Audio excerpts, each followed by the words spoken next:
kita bisa melihat bias teologis, bias pemahaman Qadariyah dan Jabariyah. Di mana? Di penyikapan masyarakat terhadap pandemi ini. Nah, ini yang paling penting. Kontekstualisasi ini yang paling penting.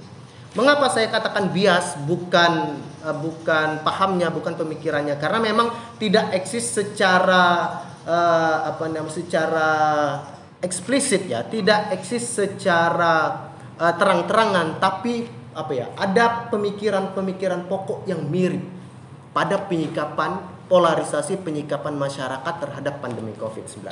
Nah, kalau kita lihat, biasanya bertebaran tuh ada jargon keagamaan atau argumentasi keagamaan yang bunyinya takut itu hanya pada Allah, bukan pada COVID. Jadi tak perlu pakai masker. Karena apa? Karena kita kena COVID, kita mati pun itu sudah ditentukan Allah, bukan karena COVID-nya. Nah, begitu kurang lebih. Nah, hidup mati di tangan Allah, bukan di tangan corona. Jadi apa? Jadi ya kita mau beribadah ke masjid aja. Sholatnya menurut syariat harus rapat tuh kaki sama kaki. Tak peduli corona, ini perintah Allah. Ya udah, perintah Allah harus berada di atas segalanya, termasuk COVID ini. Belum lagi ada kepercayaan COVID ini buatan, COVID ini konspirasi, COVID ini plandemi. Biasanya yang merespon seperti ini biasanya ada bias Jabariyah di dalamnya, bias pemikiran Jabariyah. Jadi apa? Semuanya sudah ditentukan Tuhan. Saya tak pakai masker pun, kalau Anda kena COVID di satu ruangan ini saya tak pakai masker, setelah ini saya tak apa-apa karena sudah ditakdirkan Allah. Tapi kalau setelah dari ruangan ini salah satu ada yang COVID, saya keluar mati, itu sudah ditakdirkan Allah.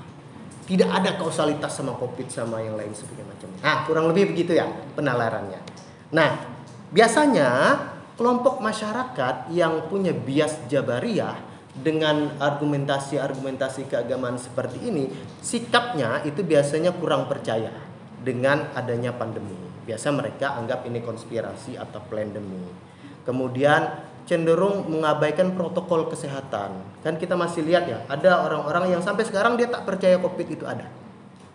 Sampai sekarang dia ya pakai masker atau enggak ya, terserah saya. Sampai sekarang ada yang menolak vaksinasi. Ada yang menganggap ini semua akal-akalan, ini semua bisnis dan lain sebagainya macamnya. Ada masyarakat. Kita tidak menghujat mereka, tidak. Kita dalam artian memahami bagaimana alam berpikir yang terbangun di dalamnya. Dan bagaimana landasan-landasan teologis atau landasan ketuhanan atau landasan keagamaan yang mereka pegang. Begitu ya. Jadi bukan dalam artian menjustifikasi, oh yang seperti ini salah, enggak. Tidak seperti itu. Kita dalam artian memahami polarisasi dalam masyarakat kita. Jadi kita lebih bisa menerima, oh kayak gitu. Oh iya, pemikirannya seperti itu, wajar. Nah, gitu ya. Nah, oke. Kemudian ya sama ketentuan mutlak Tuhan, kemudian manusia tak berdaya menghalangi, mempercepat. Katanya maut sudah ditentukan. Mau cepat sedetik atau lambat sedetik tidak bisa. Jadi mau ada penyakit, tidak ada penyakit, mau ada sebabnya, mau tidak ada sebabnya, kalau dia sudah takdirnya meninggal, meninggallah dia. Nah begitu, agak mengabaikan hukum kausalitas, kurang lebih seperti itu. Nah kemudian kegiatan keagamaan atau syariat-syariat agama itu harus berada di atas semuanya. Nah kan sempat tuh kita dilarang sholat berjamaah di masjid, atau dibatasi safnya, dibikin jarak, atau bahkan kita sholat idul fitri, idul adha disarankan di rumah. Nah biasanya orang-orang yang menentang kepercayaan bahwa ini bukan pandemi tapi plandemi, mereka agak frontal terhadap himbauan-himbauan pemerintah akan peraturan-peraturan itu. Jadi bagi mereka hukum Tuhan, perintah Allah, kewajiban agama di atas segalanya. Nah, begitu. Bahwa di masjidlah itu tempat kita mendekatkan diri kepada Tuhan. Di masjid itu tempat yang bersih sehingga COVID tidak bisa menyebar dan lain sebagainya. Macam-macam lah argumentasi yang dibangun. Kurang lebih seperti itu ya. Bisa ya? Bisa. Satu lagi slide-nya. Sabar, sebentar lagi buka puasa ya. Azan zuhur sebentar lagi.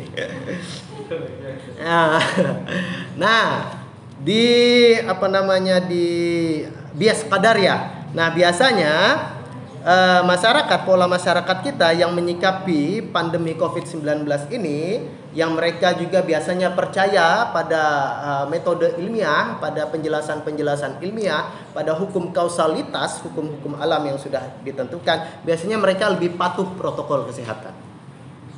Mereka pakai masker, cuci tangan dengan sabun, sebelum tidur sikat gigi, cuci kaki, minum obat cacing baru tidur. Biasanya mereka lebih patuh. Karena apa? Karena kalau ada kebebasan saya untuk memilih, saya mau terkena COVID atau tidak. Nah, begitu. Kalau saya tak pakai masker, napas saya terbuka, walaupun mungkin harum. Napas saya terbuka, mulut saya terbuka tuh, air liur saya memunculkan hujan lokal di depan. Dan itu sarana penyebaran COVID. Kalau saya tidak pakai masker, berada di tempat umum, berada di kerumunan, maka besar kemungkinan itu menjadi sebab saya tertular COVID. Percaya dia pada hukum kausalitas itu. Bahwa Tuhan memberikan saya kebebasan, saya mau tertular atau enggak. Kalau saya mau tertular, ya saya abaikan protokol kesehatan. Tapi kalau tidak, ya saya harus mematuhi protokol kesehatan, menjaga diri saya. Pakai masker, cuci tangan, apalagi tuh, menjaga jarak, ya kan? Kemudian menjaga apalagi? Menjaga hati dan pikiran. Begitu. Nah, biasanya lebih patuh. Nah, biasanya yang seperti ini mereka memiliki bias pemahaman qadariyah. Memiliki bias pemikiran qadariyah, bahwa Tuhan memang menciptakan hukum alam, Tuhan memberikan kebebasan, Tuhan mewajibkan kita berikhtiar, memilih mana pilihan yang terbaik bagi kita. Nah, atas dasar pilihan itulah kita harus mempertanggungjawabkannya. Kalau kita milih menjadi orang baik, ya kita harus mendapat ganjaran pahala dan kita masuk surga. Tapi kalau kita memilih menjadi orang jahat, ya kita dapat dosa, kita masuk neraka. Nah, karena pilihan itulah Tuhan menjadi adil dan manusia menjadi dirinya sendiri. Sip.